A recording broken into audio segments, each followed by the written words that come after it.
E aí, beleza? Sejam bem-vindos a mais um vídeo do nosso canal Futebol com Método. Olha, todo mundo que vive o futebol sabe que existe um abismo de força entre um jogador da base e um profissional. Mas, pela primeira vez, a gente tem os números exatos desse abismo. Uma pesquisa simplesmente fantástica finalmente mediu essa diferença e o resultado, bom, o resultado é de cair o queixo. Pois é, essa é a pergunta de $1 milhão, né? Todo preparador físico, todo treinador, todo atleta se pergunta: qual o tamanho desse degrau? O que a ciência tem para nos dizer sobre o que realmente é preciso para jogar no mais alto nível? É exatamente isso que a gente vai decifrar hoje, usando dados, não achismo. Porque vamos ser sinceros, entender as demandas físicas para fazer essa transição é o que separa o sucesso do fracasso.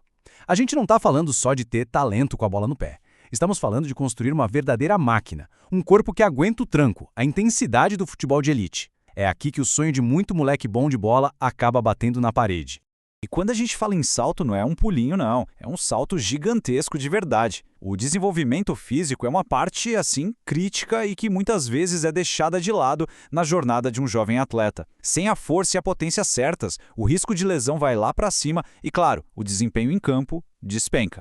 Ok, então como é que a gente sabe disso tudo com tanta certeza? Para desvendar essa diferença, uma equipe liderada por Andrew J. Badgby fez um estudo que é um marco. Eles usaram equipamentos de altíssima precisão para criar um verdadeiro mapa, um GPS, do que é necessário fisicamente para jogar na elite do futebol inglês.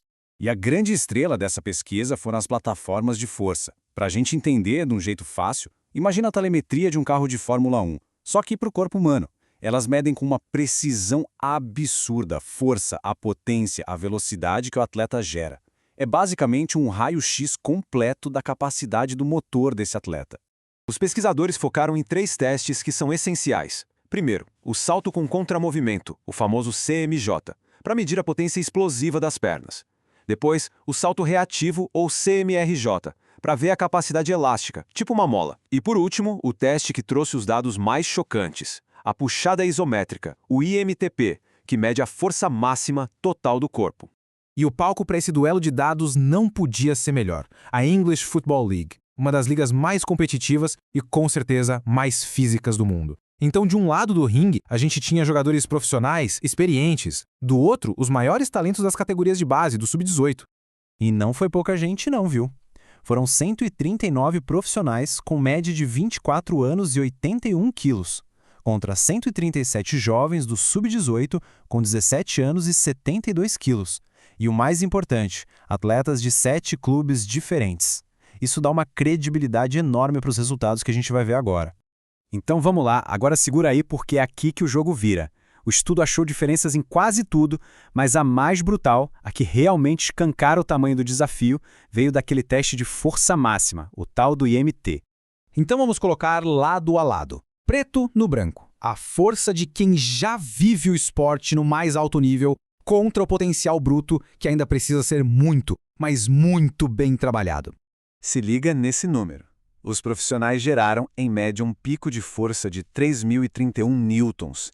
Isso, meu amigo, é o padrão da elite. É o que permite ganhar a dividida, explodir na arrancada e, principalmente, proteger o próprio corpo no meio da intensidade do jogo. Agora, em contraste, olha o número dos garotos do Sub-18, 2.441 newtons. A gente está falando de uma diferença de quase 600 newtons. Isso é um abismo, é um oceano de força. E isso mostra, sem deixar nenhuma dúvida, onde o principal foco do trabalho de preparação física precisa estar. E aí alguém pode pensar: mas o profissional é mais pesado. É claro que ele é mais forte. Mas olha que interessante que esse gráfico mostra. Mesmo quando a gente divide a força pelo peso corporal, os profissionais ainda ganham, e com folga. Eles produzem 37,39 newtons para cada quilo do corpo, contra 34,01 dos jovens. Ou seja, não é só sobre ser maior, é sobre ser mais eficiente, quilo por quilo. Beleza, um monte de número. Mas e daí? O que esses newtons todos significam lá dentro do campo? Agora é hora da gente traduzir esses dados para o que realmente importa, o jogo. Porque esses números são muito mais que estatística. Eles são o verdadeiro manual de instruções. E o ponto-chave é exatamente este, como os próprios autores do estudo dizem. Esses dados dão metas objetivas. Acabou, eu acho que tá bom. Agora os clubes têm um alvo claro para mirar na hora de preparar a molecada porque eles vão enfrentar de verdade lá na frente. Com esse alvo definido, a pergunta muda, né? Não é mais o que fazer, e sim como fazer. Então vamos para as dicas práticas, as diretrizes que o estudo sugere para a gente construir a próxima geração de atletas de elite. E as conclusões são bem diretas ao ponto. Primeiro, desenvolver a força máxima não é uma opção, é a prioridade número 1. Segundo, usar esses números como metas de verdade, ter um alvo na parede e treinar para acertar. Terceiro, planejar o treino de força, não é fazer de qualquer jeito. E por último, monitorar, medir sempre para saber se o trabalho está dando resultado de fato. E isso tudo nos leva a uma reflexão final, uma provocação para todo mundo que trabalha com formação de atletas.